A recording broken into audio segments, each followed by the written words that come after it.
J.D. Vance was giving an interview with the New York Times, and he tried to walk back his childless cat lady comments that he made in an interview a while back. And he said, yeah, that was probably a dumb thing to say, but we're not talking about women who can't have children or can't afford to have children, things like that.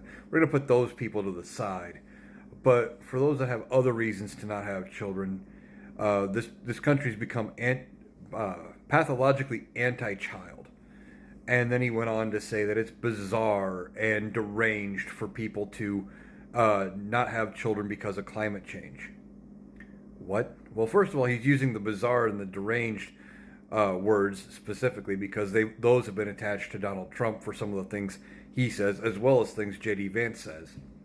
But not having children because of climate change, after watching the events of Hurricane Milton and Hurricane Helene, and people deciding, I don't want to bring children into this world right now as we're dealing with these massive weather events because of climate change, that's not sociopathic. That's not anti-child.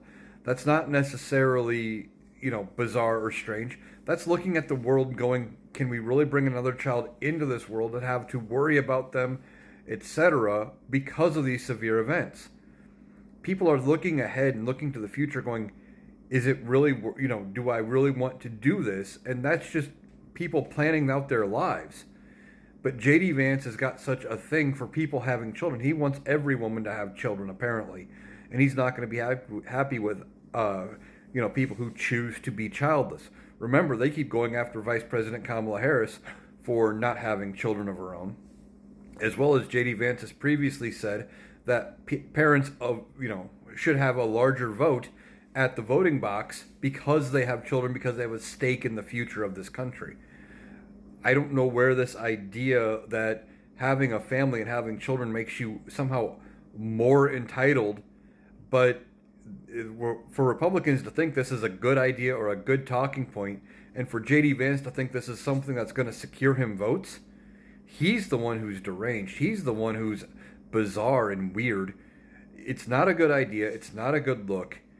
I mean, people choose to not have kids for all kinds of reasons. Maybe it never worked out. You never know the circumstances of people.